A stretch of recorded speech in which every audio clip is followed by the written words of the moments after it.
తెలంగాణలో సంచలనం సృష్టించిన ఫోన్ ట్యాపింగ్ కేసులో ఏసీబీ అధికారులు మరో కీలక ముందడుగు వేశారు. ఈ కేసులో నిందితుడిగా ఉండి ప్రస్తుతం సస్పెన్షన్లో ఉన్న అడిషనల్ ఎస్పీ భుజంగరావు ఇళ్లలో ఏసీబీ రైడ్స్ చేస్తోంది.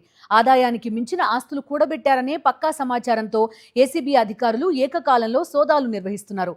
కేవలం భుజంగరావు నివాసంలోనే కాకుండా ఆయనకు సంబంధించిన మొత్తం 15 ప్రాంతాల్లో ఈ తనిఖీలు కొనసాగుతున్నాయి.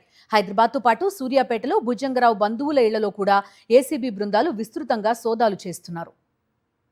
మాజీ ఏఎస్పీ భుజంగరావు ఇంట్లో ఏసీబీ సోదాలు జరుగుతున్నాయి. పూర్తి సమాచారం అందిస్తారు మా కరెస్పాండెంట్ సుస్మిత జాయిన్ అవుతున్నారు.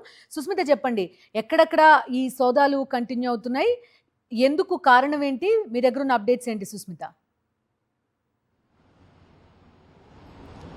ఎస్ బిందు, ఇప్పటికీ ఫోన్ ట్యాపింగ్ కేసులో కీలక నిందితుడుగా ఉన్న మాజీ అడిషనల్ ఎస్పీ భుజంగరావు ఇంట్లో ఏసీబీ సోదాలు అయితే నిర్వహిస్తూ ఉన్నారు. ప్రస్తుతం మనం మియాపూర్లో ఉన్నాము. మియాపూర్కి సంబంధించి ఏదైతే చూస్తున్నామో ఈ అపార్ట్మెంట్స్ లో కూడా భుజంగరావు నివసిస్తున్నట్టు కూడా తెలుస్తుంది. ఈ ఇంట్లో కూడా ఏసీబీ అధికారులు వచ్చి కూడా సోదాలు నిర్వహిస్తున్నట్టు కూడా చెప్తున్నారు. ఏకకాలంలో 15 చోట్ల సోదాలు అయితే నిర్వహిస్తూ ఉన్నారు. మియాపూర్, నార్సింగి, తుంగతుర్తి, వనస్థలిపురం, అలాగే సూర్యాపేట ప్రాంతాల్లో పూర్తి కూడా ఏసీబీ అధికారులు పలు బృందాలుగా విడిపోయి అక్కడ సోదాలు నిర్వహిస్తున్నట్టు కూడా తెలుస్తుంది. ఆదాయానికి మించిన ఆస్తుల కారణంగానే ప్రత్యేకంగా మనం అంశం చెప్పుకోవాల్సి ఉంటుంది. ముందు నుంచి కూడా తనపై ఆరోపణలతో ఏసీబీ అధికారులు గత కొంతకాలం కూడా అతనిపై నిఘా పెట్టినట్టుగా కూడా చెప్తూ ఉన్నారు. అయితే ఫోన్ ట్యాపింగ్ కేసులో ఇప్పటికే ప్రభుత్వం అతన్ని సస్పెండ్ చేసింది. ప్రస్తుతం విధులలో లేడు. అయితే ముందు నుంచే కూడా అతనిపై ఆరోపణలు రావడంతో కూడా భారీ ముడుపులు తీసుకున్నారనే కోణంలో కూడా ఏసీబీ అధికారులు నిఘా పెట్టి ఇవాళ సోదా నిర్వహిస్తున్నట్టు కూడా చెప్తున్నారు. తెల్లవారుజామున ప్రాంతం నుంచి కూడా ఏకకాలంలో అయితే ఏసీబీ అధికారులు అయితే ఇప్పుడు సోదా నిర్వహిస్తున్నట్టు కూడా తెలుస్తుంది. ఇప్పటికే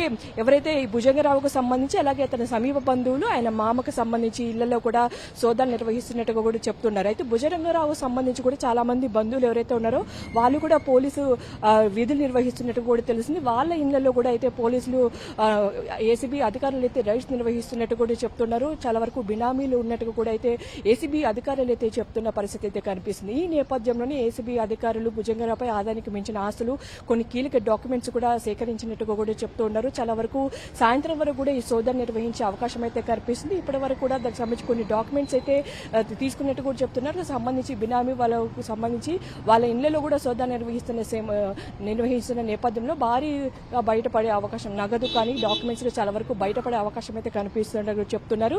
ఈ నేపథ్యంలో ఇప్పటి వరకు కూడా చూసుకుంటే దాదాపు 10 బృందాలుగా విడిపోయినట్టు కూడా తెలిసింది. ఆ 10 బృందాల్లో కూడా ప్రస్తుతం మియాపూర్లో ముఖ్యంగా ఎవరైతే భుజంగరావు నివసిస్తున్నారో ఆ ఇంట్లో కూడా ఏసీబీ అధికారులు అయితే రైడ్స్ చేస్తున్నట్టు కూడా చెప్తున్నారు. బిందు. Okay Susmita, thank you. మరిన్ని అప్డేట్స్ కోసం ఛానల్ ను సబ్స్క్రైబ్ చేయండి. నోటిఫికేషన్స్ కోసం బెల్ ఐకాన్ పై క్లిక్ చేయండి.